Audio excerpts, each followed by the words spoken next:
اس میں دیکھیں تو انتہا پسندی کو ہم دو حصوں میں تقسیم کر سکتے ہیں. ایک انتہا پسندی وہ ہے جو مذموم ہے، جس کی اسلام نے اس کی حمایت نہیں کی، اسلام نے اس کو کنڈیم کیا ہے. اور دوسری انتہا پسندی وہ ہے جو اسلام نے انسان سے مطلوب کی ہے.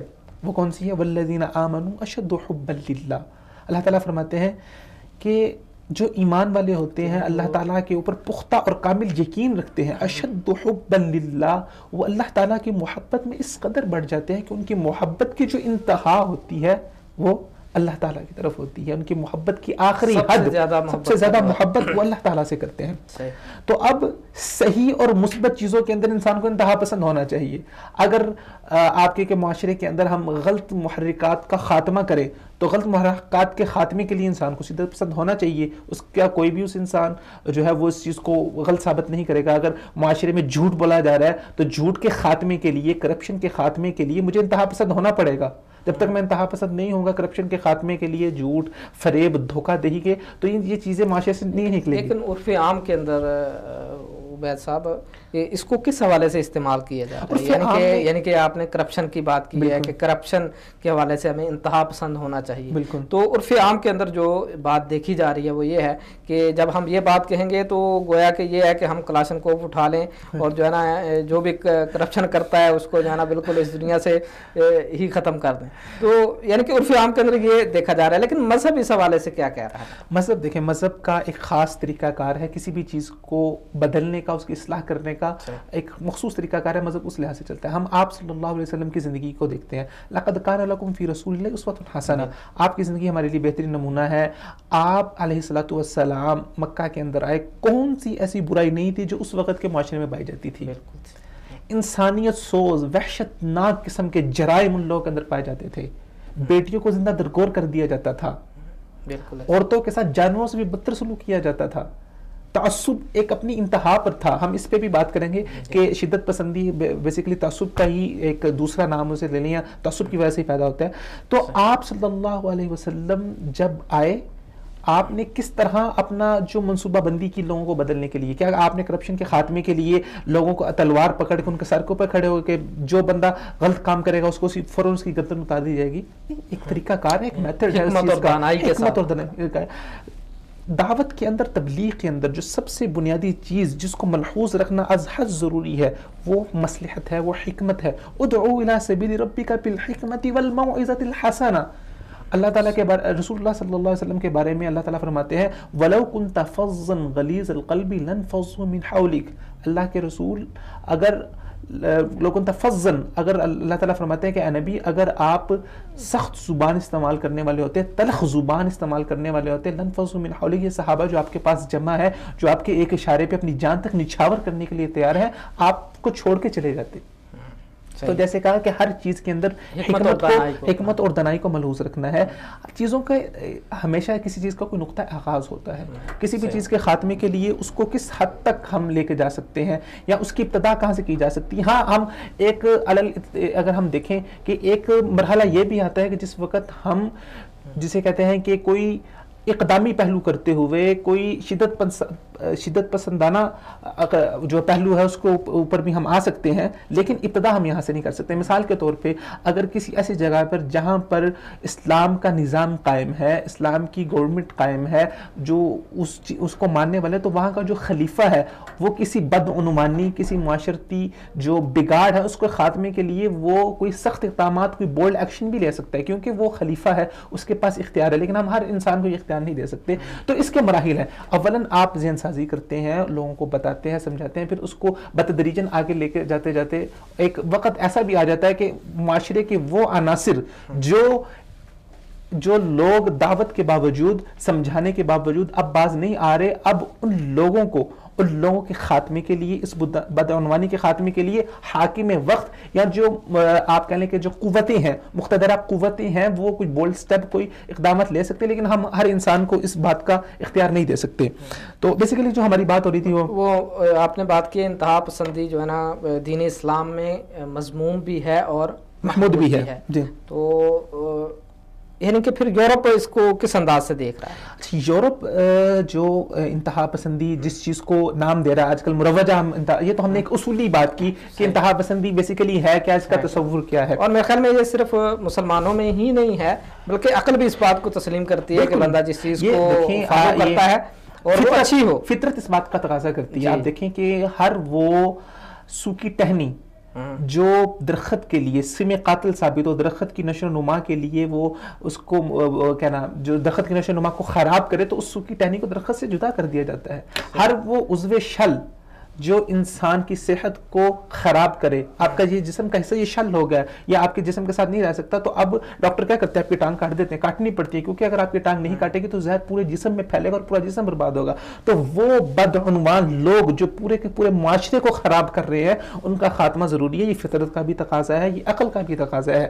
لیکن ابھی موجودہ صورتحال کے اندر جس غیر انصافی کے ساتھ، بے انصافی کے ساتھ عدل کا دامن چھوڑتے ہوئے مغربی لوگ، سیکولر لوگ اسلام کو انتہا پسند کر رہے ہیں، وہ ان کا ایک بہت، اس کے پیچھے ایک بہت آپ سمجھ لیں کہ ایک سازش ہے، ایک ان کا ایک خاص ایک مائنڈ سیٹ ہے، ایک ایسی ذہنیت ہے جس کے ذریعے ہمارے پاکستان کے اندر مسلمانوں کو آپس میں اکٹھا نہیں ہونے دیا جا رہا. کہ جب مسلمانوں کو انتہا پسند کہا جائیں گے تو لوگ اسلام سے متنفر ہوں گے، اسلام سے پیچھے ہٹیں گے. اسلام لوگوں کے ذہنوں کے اندر اس طرح ہوگا کہ جس طرح یہ اسلام کوئی کلاشنکوف کا دین ہے، اسلام کوئی تلوار کا دین ہے. یہ بھی ایک نظریہ بہت پھیلانے کی کوشش کی گئی ہے کہ اسلام جو ہے وہ تلوار کی زور پہ پھیلا ہے، اسلام نے جو ہے اپنا جتنا بھی اقدام کیا ہے وہ تلوار کی زور پہ کیا ہے. یہ غلط سوچ جو ہے وہ پھیلائی جاتی ہے. تو اگر ہم مغرب کے اپنے ذاتی ان کے حالات کو دیکھیں، یا اگر مغرب سے بھی پیچھے ہٹ کے، جیسے آپ نے کہا عقل کا ایک تقاضا ہے، ہم اپنے معاشرتی پہلو کو دیکھتے ہیں.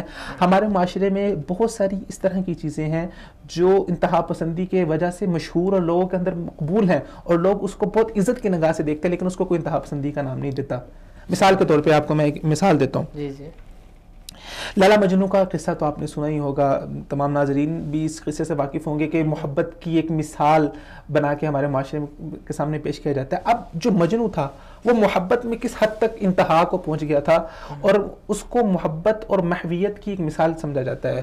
اس کے بارے میں اس کو ہم محمود تو نہیں کہہ سکتے، نہیں، اس کو محمود یا مذموم ہونا ایک الگ بحث ہے، اس کو پر اگلے مرحلے پہ بات آتی ہے. لیکن میں جو بات کر رہا ہوں کہ معاشرے میں کتنی ایسی چیزیں انتہا پسند چیزیں جن کو لوگ بہت پسند کرتے ہیں اور ان کو ایک استعارہ اور ایک مثال بنا کے پیش کیا جاتا ہے. یہ اس کے عمر القیس جو مجنو ہے، اس کے بارے میں آتا ہے کہ جب اس کا لیلا سے جو ہے وہ اس کا فراق ہوا تو اس کے بعد یہ صحراؤں کے اندر مارا مارا پھر رہا تھا. تو اس کے عشق میں اس قدر وہ محو ہو گیا کہ ایک درخت کے نیچے جا کے بیٹھا. اب دیکھیں اس کی انتہا، دیکھیں اب محویت کی انتہا دیکھیں کہ وہاں پر کچھ لوگ آئے، انہوں نے درخت کو کاٹنا شروع کیا. ایک مثال ہے، واللہ عالم کیا معروف قصہ ہے، اس کی حقیقت کیا ہے، کہ انہوں نے درخت کاٹنا شروع کیا. اب ان کو نہیں پتا تھا کہ درخت کی دوسری جانب جو ہے یہ مجنو بیٹھا ہوا ہے، اور یہ اس کے عشق کے اندر اس قدر محو تھا، اس قدر انتہا کو پہنچا ہوا تھا کہ انہوں نے درخت کاٹتے کاٹتے اس کی گردن کو بھی ساتھ کاٹ دیا، اور یہ جو ہے وہ اس جہان فانی سے کوچ کر گیا. تو یہ بھی ایک انتہا پسندی ہے. آپ اس کا قصہ دیکھ لیں شیریں فرہاد کا، کہ جب فرہاد نے شیریں کے لیے جو وہ دودھ کی نہر کو اس نے کھودا اور اس کے بعد بھی نہیں ملی تو اس نے اسی تیشے سے اپنی جان لے لی. یہ بھی تو ایک انتہا پسندی ہے. اور اس کے ساتھ ساتھ ہم آگے چلتے ہیں، ہمارا جو کارپوریٹ ورلڈ ہے، جو جدید دور ہے، اس کے اندر دیکھیں کہ بہت سارے لوگ ایسے ہیں کہ جو اپنے کام کے ساتھ اس قدر انتہا پسند ہو جاتے ہیں کہ ان کو اپنے گھر والوں کے لیے، اپنے خاندان والوں کے لیے وقت نہیں ملتا. تو ہم ان کو مثالی بنا کے پیش کرتے ہیں، یار دیکھیں وہ اپنے کام کے ساتھ کتنا ڈیڈیکیٹ ہے کہ ہر وقت اس کے ذہن میں اپنا کام ہی ہے، اپنے کارپوریٹ اپنی بزنس کو لے کے آگے چل رہا ہے. اور جیسے میں نے پہلے مثال بیان کی ہے یہ لیلا مجنو کی، یہ شیریں فرہاد کی، مغرب کے اندر ایون یورپ کے اندر اس کے رومیو اور جولیٹ کی جو کہانی ہے وہ بھی ایک لو سٹوری کے نام سے مشہور ہے. تو وہاں پر اس کو فلمایا جاتا ہے، اس کو بہت دلدادہ لوگ، وہ بھی اس نے رومیو نے بھی خودکشی کر لی تھی محبت کے اندر آ کے. تو یہ بھی ایک انتہا پسندی ہے، لوگ اس کو اچھا سمجھ رہے ہیں. یہ عبید صاحب یہ واقعتاً مثالیں ہیں انتہا پسندی کی جس کو آپ یعنی کہ پیش کر رہے ہیں. لیکن میرا جو سوال تھا نا وہ یہ تھا کہ اسلام کے اندر انتہا پسندی اور پھر یورپ اس کو کس انداز سے دیکھ رہا ہے، یعنی کہ ایک جو عالمی حالات ہیں ہم دیکھ رہے ہیں اس حوالے سے یورپ کن کو انتہا پسند کہہ رہا ہے؟ کیا ان کا تمام مسلمانوں کو انتہا پسند کہنا، یا جو اپنے حقوق کے لیے آواز بلند کر رہے ہیں، یا وہ لوگ جو اپنے مذہب کے ساتھ جڑے ہوئے ہیں ان تمام کو یہ انتہا پسند کہتے ہیں؟ کیا یہ ان کا نظریہ، یہ بات صحیح ہے؟ اگر ہم ڈیپتھ میں جانا چاہیں اس بات کی جو آپ نے سوال کیا، اس کی گہرائی میں جانا چاہیے کہ یورپ اپنے انتہا پسند کہہ کے اس کے مقاصد کیا ہے اور وہ کن لوگوں کو نشانہ بنا رہا ہے، اس کو ہم ان دو حصوں میں تقسیم کر دیتے ہیں. تو مقاصد کیا ہے ان کے اوپر تو ہم آگے تفصیل سے بات کرتے ہیں، لیکن نشانہ کن لوگوں کو بنایا جا رہا ہے؟ نشانہ مسلمانوں کو بنایا جا رہا ہے، اہل اسلام کو بنایا جا رہا ہے. اور یہاں پر ایک جملہ معترضہ کے طور پہ میں ایک بات کہہ دوں کہ یورپ کا یہ جو اس کی نیگیٹیوٹی ہے، اس کا یہ جو منفی رویہ ہے، اس نے اسلام کو ہی فائدہ پہنچایا ہے. امریکہ کے اندر 9/11 کے واقعہ کے بعد، اس سے پہلے اسلام کو ایک منٹ، یعنی کہ اسلام کو واقعتاً فائدہ پہنچایا ہے، لیکن مسلمانوں کو نقصان ہوا ہے. مسلمانوں کو تو نقصان ہوا. اسلام تو انشاءاللہ غالب ہی غالب ہے. اسلام کو لوگوں کے اندر کیوریوسٹی پیدا ہوتی ہے کہ یار یہ جس چیز کو اتنا برا بنا کے پیش کیا جا رہا ہے آخر اس کے بارے میں جاننا چاہیے ہے کیا. اور 9/11 کے بعد جو آپ سمجھ لیں کہ ایک پیش خیمہ ہے اس پوری کی پوری سوچ کا، اس کے بعد مسلمانوں کو جگہ جگہ پر انتہا پسند کہہ کے، شدت پسند کہہ کے مسلمانوں کو مارا گیا. میں یہ نہیں کہتا کہ لوگ جو ہیں وہ، کچھ لوگ ہیں مسلمانوں میں بھی کچھ ایسی، میں کالی بھیڑیں کا لفظ میں نہیں سمجھتا کہ اللہ سمجھنے کے لیے آپ کے کچھ ہیں اس قسم کے، اس کے پیچھے بھی عوامل انہی لوگوں کے پیدا کیے ہوئے ہیں. ان لوگوں نے خود کھڑا کی ہے، ان لوگوں کو خود ان کی مدد کی ہے، ابھی تک ان کی مدد کر رہے ہیں. خیر نام نہیں لینا چاہتا. تو ان کو خود کھڑا کیا اور پھر خود مار رہے ہیں. کردار کو پیدا بھی خود کرتے ہیں، اس کے اوپر ظلم بھی خود کرتے ہیں، اور لوگوں کے سامنے پوری ایک سمجھ لے کہ ایک پوری فلم چلائی جا رہی ہے. ہر بندے کے ذہن کے اوپر ایک کہانی، ایک سٹوری بنا کے چلائی جا رہی ہے کہ یار وہ ہو کہ مسلمان جو ہے وہ تو وہ گن اٹھا کے اس کو مار رہے ہیں، اس کے خلاف لڑ رہے ہیں، حالانکہ اس کے پیچھے اپنے ان لوگوں کے ہی ذاتی سیاسی مفادات ہیں، ان لوگوں کے اپنے معاشی مفادات ہیں. ان کے اوپر بھی ایک طویل بحث ہو سکتی ہے. تو یورپ اسلام کو کیوں اتنا جو ہے وہ گرا کے پیش کر رہا ہے، اس کا اتنا غلط نظریہ یا لوگوں کے سامنے کیوں پیش کر رہا ہے؟ وہ جانتا ہے کہ اگر یورپ کے سامنے کوئی مذہب اپنا وجود برقرار رکھ سکتا ہے اور یورپ کی تہذیب کو، مغربی تہذیب کو پاش کر سکتا ہے، تو وہ اسلامی تہذیب ہی ہے. یورپ کی تہذیب کے سامنے، جدید مغربی تہذیب کے سامنے تمام کے تمام مذاہب نے، چاہے وہ عیسائیت ہو، چاہے وہ ہندو ہو، چاہے وہ بدھ مت ہو، یہودیت ہو، ہر ایک تہذیب نے اس کے سامنے گھٹنے ٹیک دیے. اس کے بھی کئی عوامل ہیں کہ جو عیسائیت کے اندر بہت زیادہ تحریف ہوگی. جو اسلام ہے یہ تو منزل من اللہ تعالیٰ کی طرف سے بنایا ہوا انسان کی فطرت کے عین مطابق دین ہے، جس نے اسلام کو ہر ایک جو ہے وہ نظام دیا ہے، ایک عالمگیر مذہب ہے. تو اسلام ایک ایسا مذہب ہے کہ جو مرتے مرتے پھر دوبارہ زندہ ہو جاتا ہے. یورپ کی جب استعمار بڑھ رہا تھا تو اس وقت کے دور کے اندر لوگوں نے دیکھا کہ علامہ اقبال جیسے لوگ پیدا ہوئے، مولانا مودودی جیسے لوگ پیدا ہوئے، سید قطب جیسے لوگ پیدا ہوئے، حسن البنا جیسے لوگ پیدا ہوئے، جنہوں نے اسلام کی دوبارہ نشاط ثانیہ کی اور یورپ کے سامنے قوت بن کے کھڑے ہوئے. آج اسی اساس اور بنیاد کی گونجیں ہمیں عالمی منظرنامے کے اوپر ہمیں دکھائی دے رہی ہیں. آپ ترکی کا ریورس ہونا دیکھیں ذرا ترکی کی ہسٹری کو اٹھا کے دیکھیں. جب خلافت عثمانیہ کا یعنی کہ اختتام ہوا اور یہ اتا ترک کے ذریعے وہاں پر جمہوریت کو لایا گیا، جمہوریت کو فعال بنایا گیا، تو وہ جسے کہہ لیں کہ ہر لحاظ سے ان کا اعلیٰ کار تھا. یورپ بن گیا. مسلمان ممالک میں اگر یورپ کی تقلید کے اندر سب سے صف اول میں کوئی ملک تھا تو وہ ترکی تھا. لیکن انہوں نے آخری حد کو جا کے دیکھ لیا کہ یہاں پر ہمیں کبھی فلاح نہیں مل سکتی. ہماری کامیابی اگر ہے تو وہ ہماری اپنی اصل میں ہی ہے، وہ اسلام میں ہی ہے، کیونکہ انسان کا بنایا ہوا قانون، انسان کا بنایا ہوا نظام کبھی کامل اور مکمل نہیں ہو سکتا. اسلام وہ دین ہے جو اللہ تعالیٰ نے انسان کی فطرت کو ملحوظ رکھتے ہوئے انسان کے فطرت کے تقاضوں کے عین مطابق انسان کو دیا ہے، جو انسان کی فطری ضرورت کو، ہر ایک تقاضے کو پورا کرتا ہے، اور جس کی وجہ سے آج آپ دیکھ لیں کہ اسلام ابھی تک اپنا وجود برقرار رکھے ہے اور مغرب کے ساتھ ایک جنگ پہ جو ہے نا وہ برسر پیکار ہے. تو یہی سلسلہ ہے. اسی سلسلے کو آگے جاری رکھتے ہوئے مغرب نے مسلمانوں کو ایک انتہا پسند تنظیم اور ایک انتہا پسند لوگ قرار دیا ہے. ہم دیکھتے ہیں کہ اگر ہم مغرب کی اپنی مثال لے لیں، وہ کیا کہتے ہیں کہ جی یہ مسلمان، یہ تحریک طالبان پاکستان کے اندر جو کھڑی ہوئی، جس کی وجہ سے اس نے ان کے اوپر افغانستان کی جنگ لڑی، امریکہ نے لڑی، اور اس کے بعد عراق کے اندر جنگ لڑی گئی، تو وہ کیا کہتے ہیں کہ یہ مسلمان لوگ کلاشنکوف اٹھاتے ہیں، کلاشنکوف اٹھا کے دوسروں کے اوپر اپنا تسلط کرتے ہیں. ہر انسان کے اندر، ہر مذہب کے اندر انتہا پسندی پائی جاتی ہے. چاہے وہ آپ سیکولر لوگ دیکھ لیں، ان کے اندر بھی اپنے مذہب کے حوالے سے، ان لوگوں کے اندر اپنے نظریات کے حوالے سے انتہا پسندی پائی جاتی ہے. وہ کہتے ہیں کہ بس میں ہی ٹھیک ہوں، دوسرا غلط ہے. یہ سوچ ہی بیسیکلی انتہا پسند سوچ ہے کہ میں ٹھیک ہوں، دوسرا غلط ہے. جب تک آپ کے ذہن اسی سے آگے سارے تانتے بنتے ہیں. جب تک آپ اپنے ذہن میں اس بات کو تسلیم نہیں کریں کہ یار میں بھی غلط ہو سکتا ہوں، اس وقت جب آپ کے ذہن میں یہ بات آ جائے گی کہ میں بھی غلط ہو سکتا ہوں، اس وقت آپ انتہا پسندی کا کلا کام کرنا. لیکن جب آپ کے ذہن میں یہ بات آ گئی کہ میں ہی ٹھیک ہوں، دوسرا غلط ہے، سیکولر یہ کہے گا کہ میرا جو سیکولر نظام ہی ٹھیک ہے، میری آزادی والا جو نظام وہی ٹھیک ہے، اسلام جو ہے وہ مجھے پابند سلاسل کرتا ہے، اسلام میرے ہاتھوں کو باندھتا ہے، تو یہ چیز بھی ایک انتہا پسندی ہے. اب مثال کے طور پہ جیسے میں 2-4 مثالیں، بہت اہم مثالیں میں دینا چاہتا ہوں کہ انتہا پسندی میں سیکولرزم نے اور سیکولر ممالک نے جو دنیا کے سامنے ریکارڈ قائم کیے ہیں. 20ویں صدی میں 2 بڑی جنگیں لڑی گئی ہیں، اور 2 بڑی جنگوں میں جو ایک عراق کی جنگ ہے اور دوسری افغانستان کی جنگ میں 7 کروڑ سے زائد لوگ اس کے اندر لقمہ اجل بنے، ان کی قیمتی جانیں 7 کروڑ قیمتی جانیں ضائع کی گئی. عبید صاحب یہ ساری چیزیں یعنی کہ ہیں کہ واقعتاً جو یورپ ہے وہ تمام مسلمانوں کو ایک ہی صف کے اندر کھڑا کر کے میرا سوال یہ ہے کہ اس کے باوجود امریکہ کو کوئی انتہا پسند کیوں نہیں کہتا، شدت پسند کیوں نہیں کہتا؟ پچھلے 60 سال سے اسرائیل فلسطین مظلوم نہتے فلسطینیوں کے اوپر ظلم کر رہا ہے، ان کے اوپر اپنا نظام مسلط کر رہا ہے، اس کو کیوں نہیں کہتے انتہا پسند؟ اب دنیا نے دیکھا ہے کہ امریکہ نے، یورپ نے اپنا پورا معاشی تسلط، اپنا پورا نظام جو ہے وہ دنیا کے اوپر کس طرح سے وہ تھوپنے کی کوشش کر رہا ہے. دنیا نہیں ماننا چاہ رہی. وہ اب دیکھیں کہاں پر امریکہ، کہاں پر پاکستان، وہ اس خطے میں آ کے اپنے پنجے اس نے لگایا ہوا ہے، کبھی کسی ملک کے اندر مداخلت کر رہا ہے، کبھی کسی ملک میں مداخلت کر رہا ہے. کیا یہ انتہا پسندی نہیں ہے؟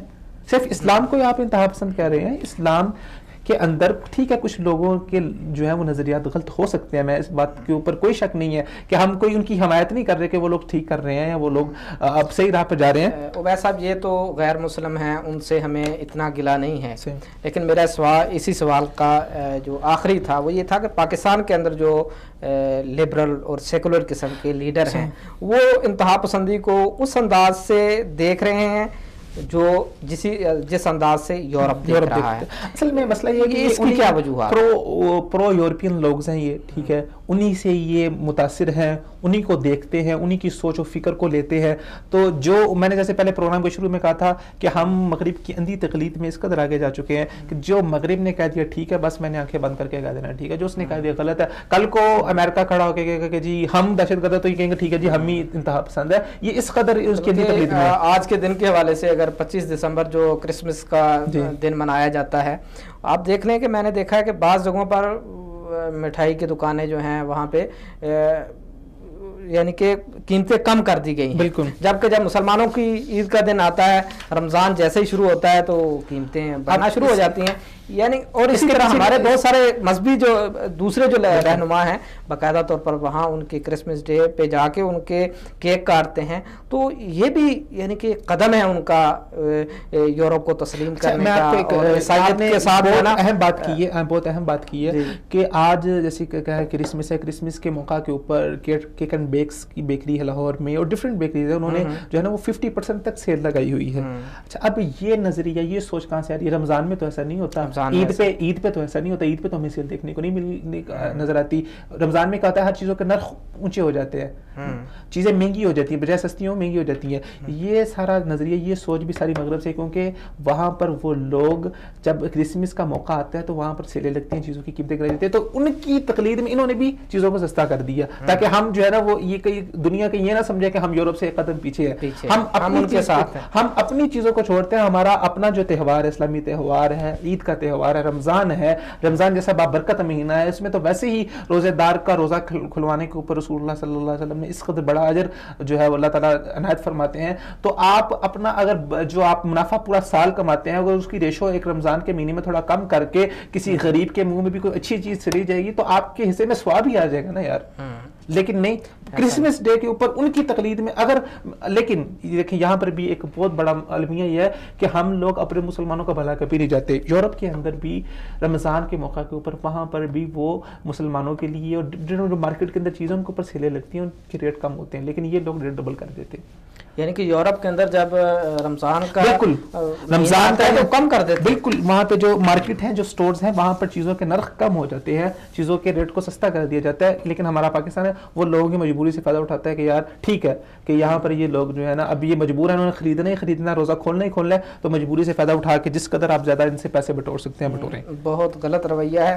عبید صاحب یہ بات کہی جاتی ہے کہ ہمارا نوجوان انتہا پسندی کی طرف مائل ہے، تو کیا واقعتاً ایسا ہے؟ یعنی کہ اس بات میں کتنی حقیقت ہے؟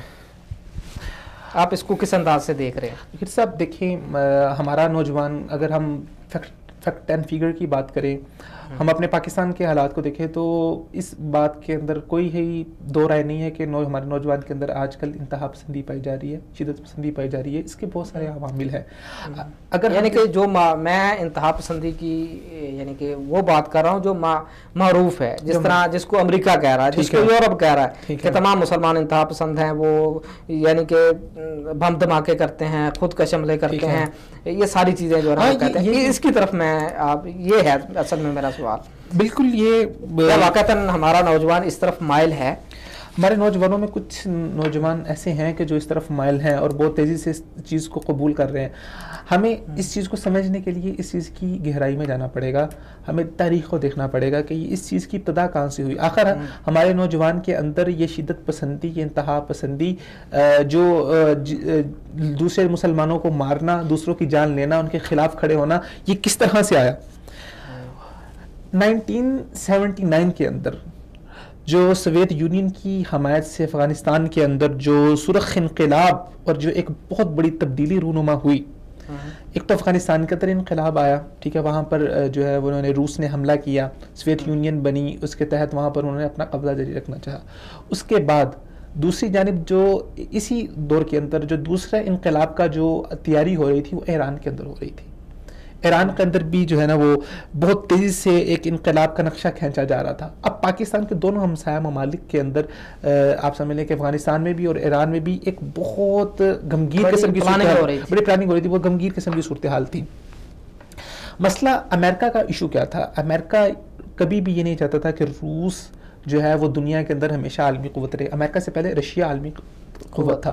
اب اس کی کوشش تھی کہ کسی نہ کسی طریقے سے روس کو افغانستان کے اندر بدترین شکست دی جائے اور اس کے ذریعے سے اس کی قوت ٹوٹے، اس کی ریاست ٹوٹے، اور اگلا نمبر جو میرا ہے، میں اپنے دنیا کے سامنے ایک دنیا کے اوپر حکومت کروں، ایک نئی سپر پاور بن کے، ایک طاقت بن کے ابھروں.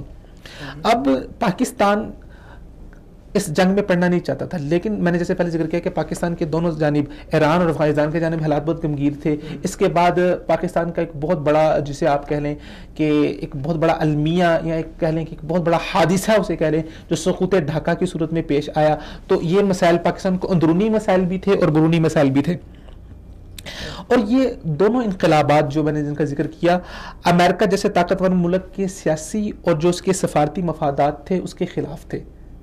امریکہ کبھی یہ نہیں چاہتا تھا کہ افغانستان جو ایشیا کا دل ہے، قلب آسیہ جس کو کہا جاتا ہے، وہاں پر رشیا کی حکومت برقرار ہے. کیونکہ جو انسان، جس گورنمنٹ نے، جس ملک نے افغانستان کو اپنے قبضے میں کر لیا، آپ سمجھ لیں کہ پورے ایشیا کے اوپر اس کی حکومت ہے. افغانستان اسٹریٹجی کے اعتبار سے، اپنے محل وقوع کے، جو اپنے جغرافی کے لحاظ سے اس قدر اہم ہے. اس کو ایشیا کا دل کہا جاتا ہے. علامہ اقبال نے بھی اس کو ایشیا کا دل کہا ہے. صحیح. اب پاکستان امریکہ کے ساتھ عرصہ دراز سے ان کے اچھے تعلقات ہیں.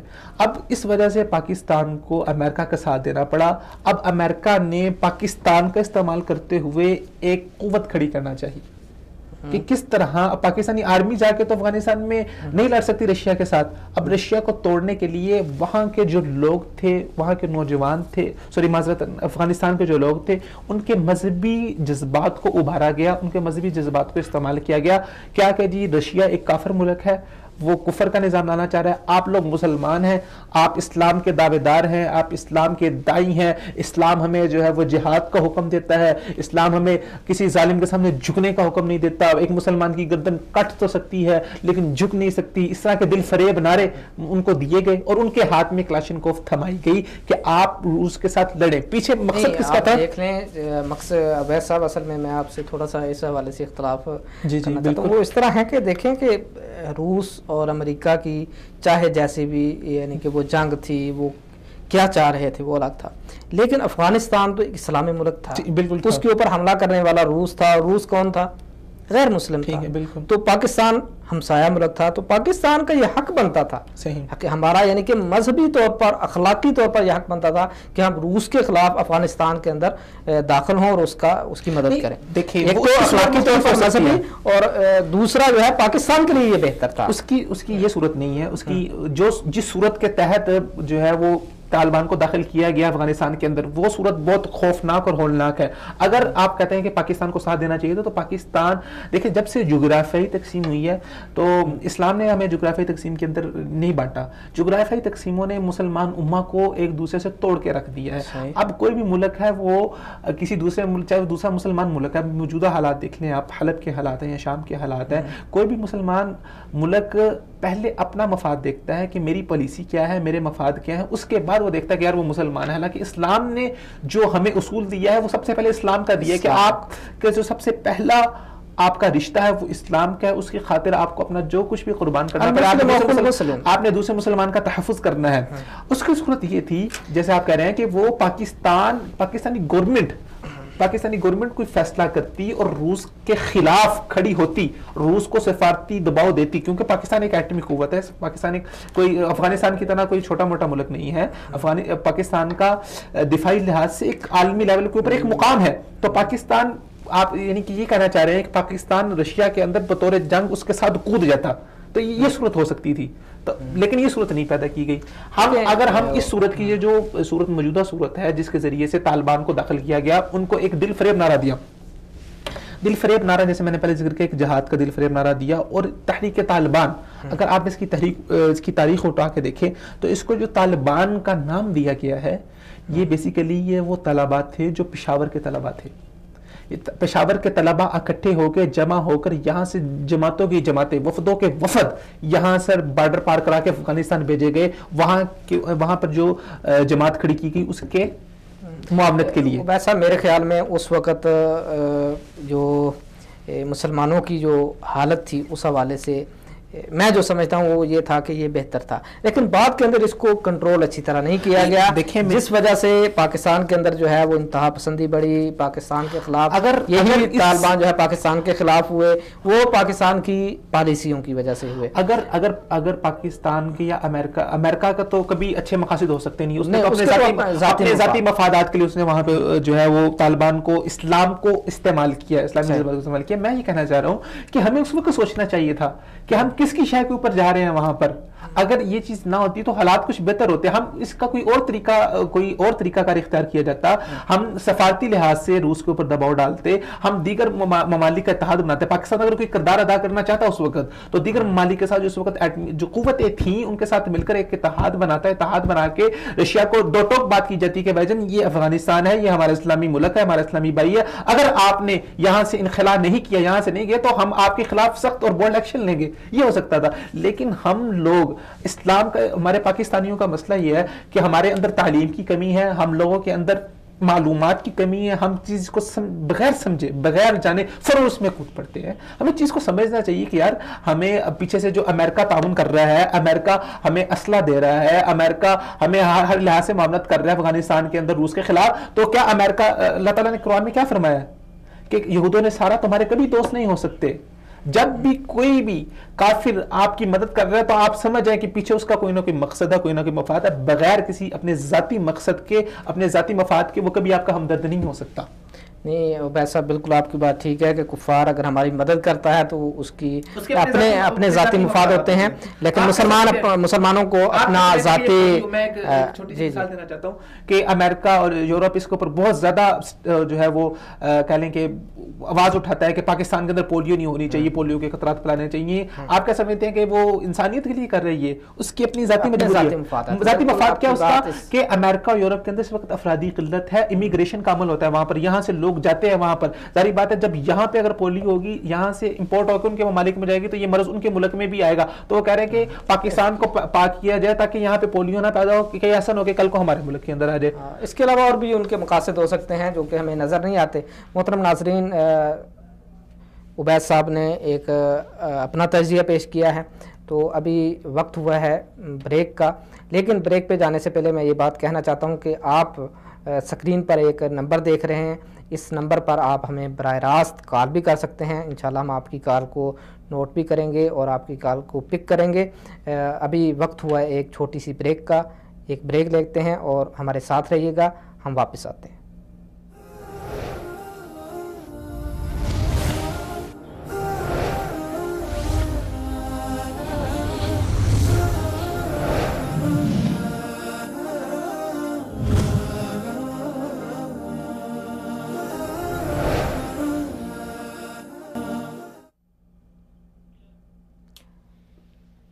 ناظرین اکرام، پروگرام میں ایک بار پھر خوش آمدید کہتے ہیں۔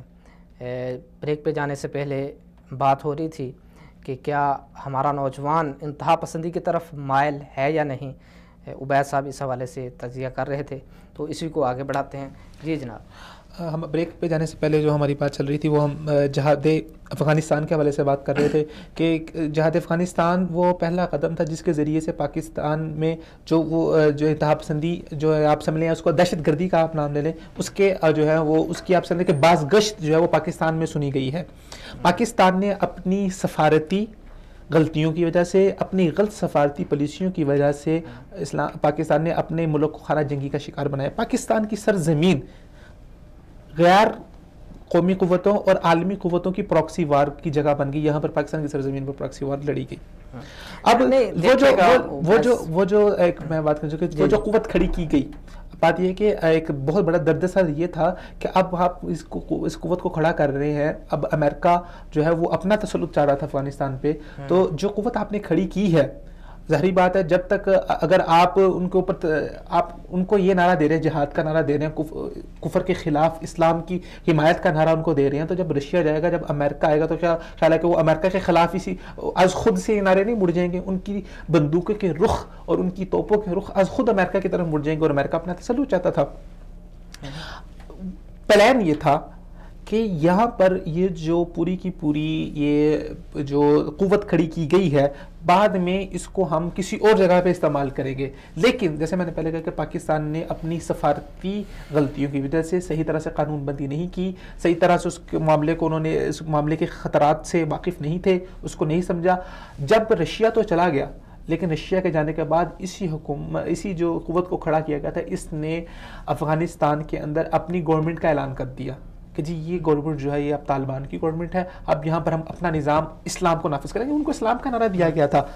اب یہ چیز جو امریکہ کا جو مقصد تھا اس کے صریح مخالف ہو گئی۔ امریکہ نے دیکھا کہ نہیں، میں تو اسلام کو ختم کرنا چاہ رہا تھا، میں تو اپنا تسلط جا رہا تھا، یہ تو ان کو میرے کہہ لے کہ مجھ سے پیسے لے کے، مجھ سے انہوں نے سارا اسلحہ لے کے آج میری بلی مجھے میرے سامنے کھڑے ہو گئے ہیں، یہ بندوقوں کا رخ انہوں نے میری جانب بھی کر دیا۔ امریکہ کے پاس کوئی جواز نہیں تھا کہ وہ افغانستان کو پر حملہ کرے۔ پھر اس نے جو پورا 9/11 کا جو پورا ڈرامہ ہے، ورلڈ ٹریڈ سینٹر کا جو پورا ڈرامہ ہے، اس کو جواز بنا کے جی وہاں پر وہ اگر دیکھا جائے تو القاعدہ کو بنانے والا، تحریک طالبان کو کھڑا کرنے والا خود امریکہ تھا، اس کو جواز بنا کے اس نے پھر جو ہے نا اس کے اوپر حملہ کیا۔ اور وہ دیکھیے عبید صاحب، اصل میں جب روس یہاں پہ آیا تھا تو اس وقت ایک باقاعدہ طور پر شرعی جہاد تھا، اور علماء کے فتاوی جات اس بات کے اوپر موجود ہیں۔ تو جب افغانستان کے اندر روس یہاں سے گیا، طالبان کی حکومت آئی، چھوٹا سا نقطہ ہے کہ آپ نے کہا کہ علماء کے فتاوی جات موجود ہیں کہ شرعی جہاد تھا۔ چلے خیر، یہ بحث ہے۔ میرا چھوٹا سا سوال ہے جو میں اٹھانا چاہتا ہوں کہ کیا امریکہ کے جہاد کی تعریف کیا ہے؟ الجہاد من جاہد لتکون کلمۃ اللہ العلیٰ، جو کلمہ اللہ تعالیٰ کے کلمے کو بلند کرنے کے لیے لڑا جائے وہ جہاد ہوتا ہے۔ افغانستان کا جو جہاد لڑا گیا وہ اس کے پیچھے کیا مقصد تھا؟ اس کے پیچھے جتنا جو ایک ہی مقصد تھا وہ امریکہ کا تھا، اور امریکہ کا مفاد تھا۔ میری بات سنیں عبید صاحب، جہاد کے مقاصد میں بہت سارے جہاد کے مقاصد ہیں، اس میں سے یہ بھی ہے کہ اگر کوئی کافر قوت آپ کے خلاف آ جاتی ہے، آپ کے ملک پہ، مسلمان ملک ہے افغانستان، مسلمان ملک تھا، روس غیر مسلم تھا، ابھی آپ دیکھیں کہ غیر مسلم ملک ایک اسلامی ملک کے اوپر حملہ کرتا ہے تو کیا وہ دفاعی جہاد نہیں کریں گے؟ یعنی کہ وہ جارحانہ جہاد نہیں کر رہے، ٹھیک ہے، وہ اس وقت دفاعی جہاد کر رہے تھے، اور ان کی مدد کس نے کی؟ پاکستان نے کی۔ اور اس کے بعد جب روس ٹوٹا ہے، میری بات سنیے، پاکستان نے کس کے ذریعے سے میری بات سنیے، جس کی بھی مدد کی ہے، مدد کسی کی بھی لے سکتا ہے انسان، یہ اس میں کوئی نہیں ہے۔ آپ دیکھیں کہ جب روس ٹوٹا ہے اس کے بعد افغانستان کے اندر کن کی حکومت آئی ہے؟ طالبان کی حکومت ہے۔ طالبان کی حکومت جو ہے تقریباً میرے خیال میں 91 سے لے کر 2011 تک رہی ہے میرے خیال میں، اگر 91 میں نہیں تو آپ 96 کو لگا لیں۔ یہ جو طالبان کا پیریڈ تھا، کیا یہ پاکستان کے خلاف تھا؟ یعنی کہ ان کی سرگرمیاں پاکستان کے حق میں تھیں، پاکستان کے حق میں تھیں۔ اور اس کے ساتھ ساتھ آپ دیکھ لیں کہ جب یعنی کہ اس چیز کو امریکہ نے، آپ نے خود کہا کہ 9/11 بہانہ بنایا، اور بہانہ کون بنا رہا ہے؟ وہ کافر ایک ملک بنا رہا ہے۔ کیوں بنا رہا ہے؟ کیونکہ وہ یہاں پر بیٹھ کر کے اس طالبان کی جو ایک اسلامی حکومت تھی جو پاکستان کے مفاد میں تھی اس کو وہ ختم کرنا چاہتے تھے، اور وہاں پر بیٹھ کر پاکستان کو وہ بالکل جو ہے امن کے لحاظ سے برباد کرنا چاہتے تھے، اور بہت ساری چیزیں جو ہے اس حوالے سے آ رہی تھی۔ بہرحال ہمارا جو اس وقت یعنی کہ جو سوال ہے وہ نوجوانوں کے حوالے سے ہے، ہمارا جو پروگرام ہے کہ نوجوان جو ہے وہ انتہا پسندی کی طرف مائل ہیں یا نہیں ہیں۔ اس کے علاوہ آپ دیکھیں انتہا پسندی جو ہے، ایک بات کرنا چاہ رہا ہوں کہ ٹھیک ہے آپ نے جیسے ذکر کیا کہ جب وہاں پر طالبان کی حکومت قائم ہوئی تو وہ پاکستان کے ساتھ انہوں نے ٹھیک ہے پاکستان کے تعاون میں رہی، پاکستان کے خلاف انہوں نے نہیں کیا، لیکن کیا پاکستان کو اس بات کا علم نہیں تھا کہ آج پاکستان جب امریکہ کے گروپ میں شامل ہے جس کے اندر چین، سعودی عرب، ترکی شامل تھے، اس کے گروپ کے اندر شامل ہے، کیا پاکستان کے جو مبصرین تھے یا جو ان کو دور جیسے کہتے ہیں کہ دور اندیشی سے کام نہیں لیا، انہوں نے ان کو پتا تھا کہ امریکہ اگر افغانستان کے اوپر حملے کی جو وجہ بن رہا ہے یا وہ اس کے لیے وہ امداد کر رہا ہے، کل کو امریکہ نے اپنا تسلط یہاں پر برقرار رکھنا ہے، ٹھیک ہے؟ جب پاکستان اگر اس قوت کو کھڑا کر رہا ہے جس کو آپ نے از خود کھڑا کی ہے، کل کو اب کیا وجہ بنی پاکستان کے اندر دہشت گردی اور یہ انتہا پسندی آنے کی وجہ یہ بنی کہ وہ میری بات مکمل ہونے دے، وجہ یہ بنی کہ طالبان کا یہ کہنا تھا کہ وہی پاکستان جو پہلے ہمارے ساتھ کھڑا ہوتا تھا، روس کے خلاف ہمارے قدم کے ساتھ قدم لا کے کھڑا ہوا، آج جب امریکہ دوسری کافر قوت آئی جنہوں نے ہمارے پہ حملہ کیا تو امریکہ نے پاکستان نے اس کا ساتھ دیا۔ دیکھیے ویسا بات یہی وہ نقطہ تھا، یہی وہ نقطہ جس کی وجہ سے یہ انتہا پسندی ہمارے پاکستانی نوجوان کے اندر آئی۔ پاکستان نے اپنی ہی لگائی آگ سے اپنے پاؤں بھی جلا لیے۔ اصل بات یہ ہے کہ آپ جب روس نے حملہ کیا اس حوالے سے آپ کہہ رہے ہیں کہ پاکستان کو سفارتی جنگ لڑنی چاہیے تھی، اور اقدامات آپ اس میں سفارتی جنگ بھی کہہ رہے ہیں۔ جب امریکہ حملہ کر رہا ہے افغانستان کے اندر اس وقت پاکستان نے سفارتی جنگ کیوں نہیں لڑی؟ اصل مسئلہ یہ بنا ہے کہ جب مشرف نے ایک کال کے اوپر جو ہے اڈے دے دیے اور پھر اڈے دینے کے بعد وہی لوگ جو پاکستان کے حامی تھے وہ پاکستان کے مخالف بن گئے، اور یہی چیز جو ہے پاکستان کے نوجوانوں کو انتہا پسندی کی طرف لے کر گئی اور اب تک لے کے جا رہی ہے۔ نقطہ وہی ہے کہ پاکستان نے، میں جو پہلے کہا کہ یعنی کہ اچھی اس وقت امریکہ کے ساتھ مل کے ٹھیک ہے چلے ہم اس وقت کو دیکھتے ہوئے ہم بات کرتے ہیں کہ ٹھیک ہے جی امریکہ مثال کے طور پہ کوئی ایک باہر کا آدمی ہے، وہ آپ کی مدد کر رہے کسی دشمن کے خلاف مدد کر رہے، ظاہری بات ہے اس کے کچھ نہ کچھ مقاصد ہوں گے، وہ فری میں تو کوئی اس کے بھی مقاصد سے پاکستان کے بھی مقاصد، ٹھیک ہے ہم نے ٹھیک ہے جی امریکہ ایک کافر ملک تھا، پاکستان نے اس کے ساتھ مدد لے کے جو ہے وہ افغانستان کی مدد کی، بہت اچھا کام کیا، پاکستان نے افغانستان کو بردست شفقت رکھا، روس کو توڑ دیا۔ بیسیکلی افغانستان جو ہے امریکہ افغانستان کے ذریعے روس کو توڑنا چاہتا تھا، روس پاکستان بھی توڑنا چاہتا تھا، کیونکہ دیکھیے روس ٹوٹے گا تو امریکہ عالمی قوت بنے گی، ٹھیک ہے؟ اس وقت بھی اس جہاد سے ایک فائدہ کیا ہوا، وہ بھی کفر کو ہی فائدہ ہوا، روس ٹوٹا، کفر ٹوٹا، اس کے ذریعے دوسرا کفر سپر پاور بنا، ٹھیک ہے؟ وہ غلط پالیسی کی وجہ سے۔ ویسا میری بات سنیے گا، دیکھیے گا میری بات سنیے گا، ابھی آپ دیکھ لیں کہ روس کو توڑنے میں امریکہ کا مفاد تھا، ٹھیک تھا، اور کیا پاکستان کا تھا؟ میرا سوال یہ ہے کیا پاکستان کا مفاد نہیں تھا؟ اب پاکستان کا یہی وہ ہے 71 کے اندر پاکستان کو توڑنے میں روس کا مکمل ہاتھ تھا، ایسا تھا کہ نہیں؟ ٹھیک ہے، اور روس کیا چاہتا تھا کہ میں گرم پانیوں کے اوپر قبضہ کرنا چاہتا ہوں، مطلب کیا تھا کہ میں پاکستان کے اوپر قبضہ کرنا چاہتا ہوں، تو پاکستان نے ایک یہ